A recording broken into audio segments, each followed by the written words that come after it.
One of the most thrilling moments in chess is sensing that your opponent's king is in danger, and you unleash an irresistible attack that results in checkmating the king or winning lots of material.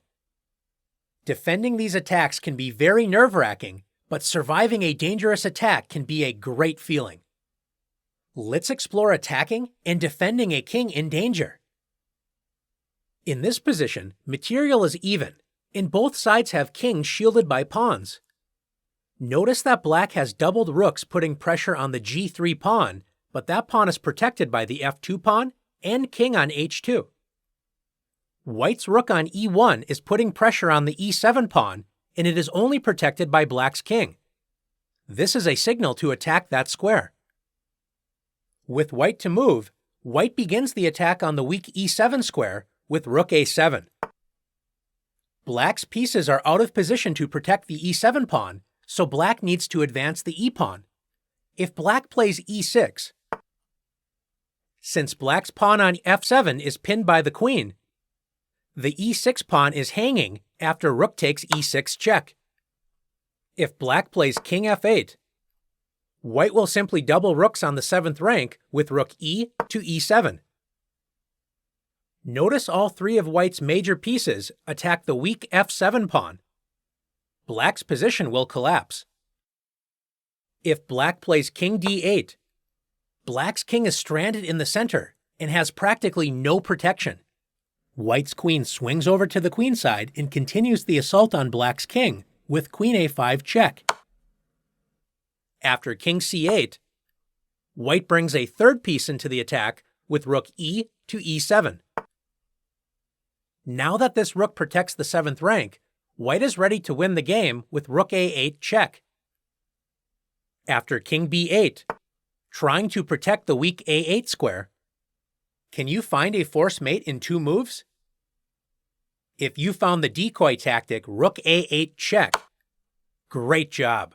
White lures black's queen to a8 after queen takes a8, and since the black queen no longer protects c7, white finishes the attack with queen c7, checkmate. Instead of playing e6, what if black plays e5? Since black's rooks are out of the action on the g-file and cannot help defend the king, white can rip open lines with the powerful sacrifice rook takes e5 check. If black doesn't accept the sacrifice and moves the king to d8, white will simply double rooks on the 7th rank, when black's complete lack of king safety will decide the game. After d takes e5, and queen takes e5 check, notice queen e6 loses to queen b8 check, with checkmate to follow. And after king d8, white finishes the attack with queen b8 check, forcing queen to c8, and queen d6 check, with checkmate on the next move. Let's take a look at another example. In this position, white has a powerful bishop-queen battery pointing at the h7 square. Black's position looks solid enough, as black has a knight on f6 guarding the h7 square, and that knight is protected by another knight and bishop.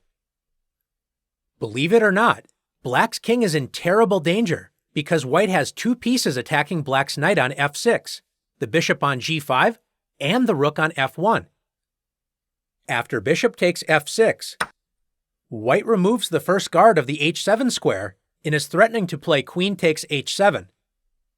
This forces black to play knight takes f6, adding protection to the vulnerable h7 square, but this defense is short-lived after white delivers the next blow with rook takes f6. White sacrifices the rook in order to destroy black's kingside defenses. Since g takes f6 allows checkmate in 2 moves after queen h7 check, followed by queen h8, black is forced to play bishop takes f6. White now crashes through with queen takes h7 check. And after king f8, white needs to be patient and find the best way to continue the attack. If white rushes with queen h8 check, king e7, white does have a great position after knight d5 check, forking the king and queen.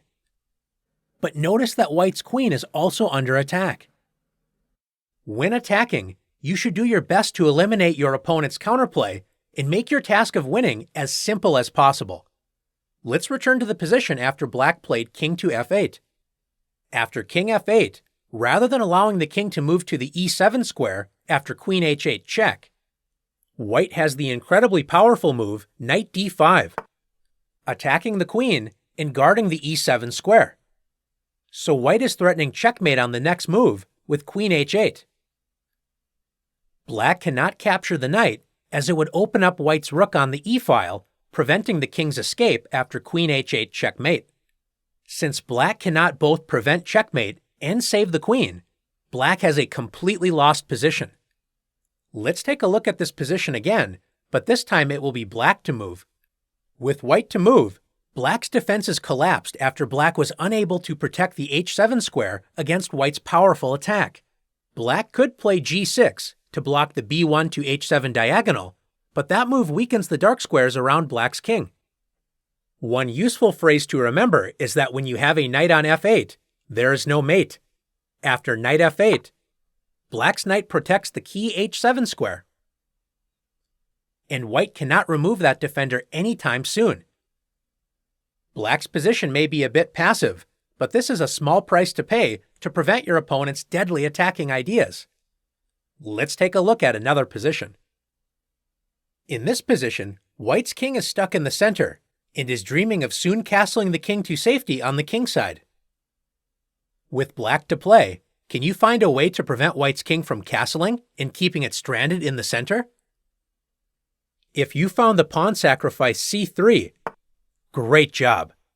Black sacrifices a pawn, but opens up the light-squared bishop, trapping White's king in the center of the board. After queen takes c3, how can Black continue the attack? Now that the light squares have been opened around White's king, Black has the powerful move queen g4. Black's queen takes advantage of the pinned knight on e3, threatening checkmate on e2, the unprotected bishop on f4, and is also eyeing the pawn on g2. After queen d2, preventing checkmate on e2, Black has several good choices, including simply winning a bishop on f4. Black can also take advantage of White's pinned knight and play queen takes g2.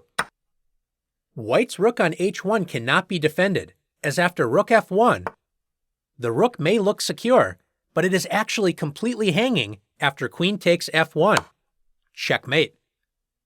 By sacrificing a small amount of material, Black kept White's king in danger when White's passive pieces were no match for Black's coordinated forces. Let's take a look at one more example together. In this position, White's king is in serious danger. All of Black's pieces are pointing at White's kingside, and Black is ready to deliver checkmate on g2. Let's look at some defensive options for White.